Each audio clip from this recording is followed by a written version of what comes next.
اللہ نے جواب میں مجھے کیا کہا؟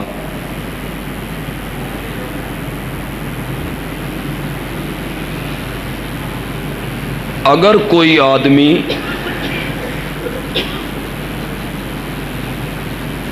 صرف سورت فاتحہ کو سمجھ کے پڑھ لے تو کعبہ کے رب کی قسم ہے اس بندے کے دل میں شرک والی بیماری نہیں رہ سکتی۔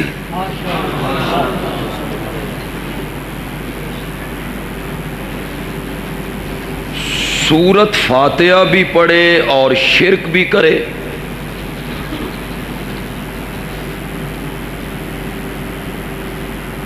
سورت فاتحہ بھی پڑھے اور اللہ کے سوا کسی اور کی عبادت بھی کرے،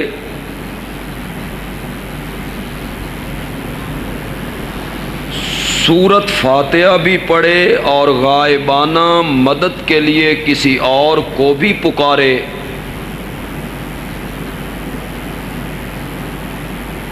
اس کا مطلب یہ ہوا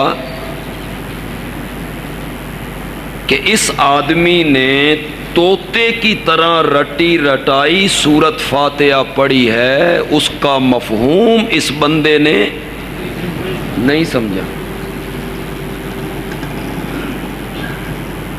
اگر مفہوم اور تفسیر اور ترجمہ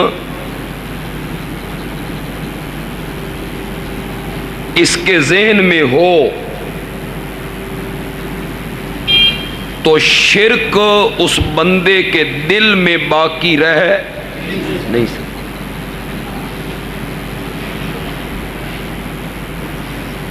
یہ تو نہیں ہو سکتا کہ میں ساری سورت کی تفسیر اس مختصر سے وقت میں بیان کروں۔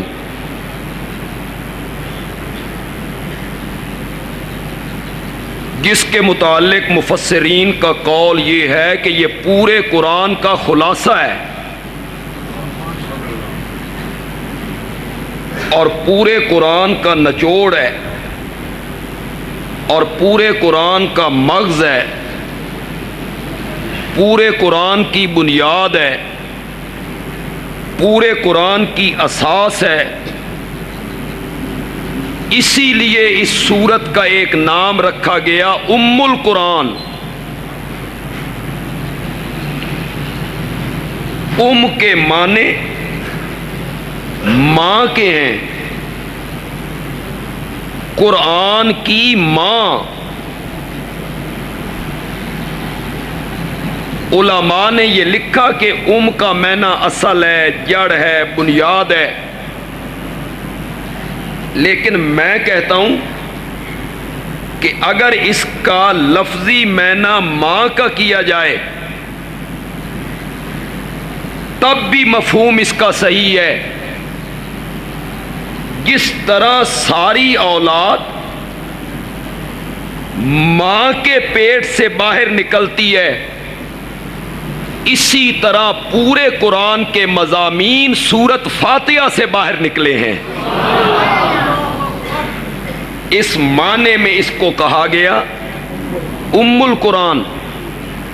وہ سورت جو پورے قرآن کی ماں ہو، وہ سورت جو پورے قرآن کی بنیاد ہو، وہ سورت جو پورے قرآن کی اصل ہو، وہ سورت جو پورے قرآن کا مغز ہو، وہ سورت جو پورے قرآن کا نچوڑ ہو، وہ سورت جو پورے قرآن کا لب لباب ہو، وہ سورت جو پورے قرآن کی روح ہو۔ میں 1 گھنٹے میں، 1.5 گھنٹے میں، 2 گھنٹے میں اس کو کیسے بیان کر سکتا ہوں؟ اگر آپ نے آخر تک میری بات کو سنا تو میں آج کی محفل میں اس سورت کے صرف ایک نام سے گفتگو کرنا چاہتا ہوں، اور انشاءاللہ اس میرے وعظ اور تقریر کو سننے کے بعد آپ جب سورت فاتحہ کو پڑھیں گے تو آپ کو پڑھتے ہوئے ایک لطف اور مزہ ضرور ملے گا، لیکن آپ میری بات کو توجہ سے سنیں گے۔ جس نام پہ میں بحث کرنا چاہتا ہوں، گفتگو کرنا چاہتا ہوں، وہ نام ہے تعلیم المسئلہ. کہو ذرا. یہ سپیکر بند ہو گیا جندر والا.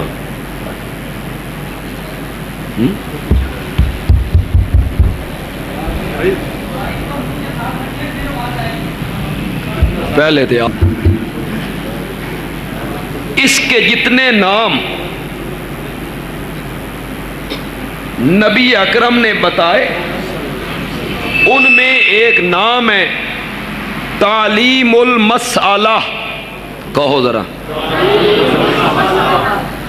مسئلہ کہتے ہیں درخواست کو، مسئلہ کہتے ہیں گزارش کو، مسئلہ کہتے ہیں مانگنے کو، اور تعلیم کا معنی ہے سیکھنا، سکھانا.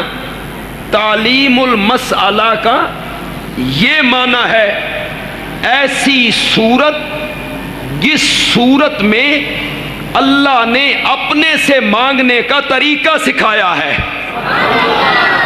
اس کا نام کیا پڑ گیا؟ زور سے بولیے گا. جس صورت میں اللہ نے اپنے سے مانگنے کا طریقہ سکھایا ہے. اللہ طریقہ سکھا رہے ہیں. مجھ سے مانگنے کا یہ طریقہ کوئی نہیں کہ میرے دربار میں آؤ، ہاتھ اٹھاؤ، مولا مجھے شفا دے دے. یہ مانگنے کا کوئی طریقہ نہیں.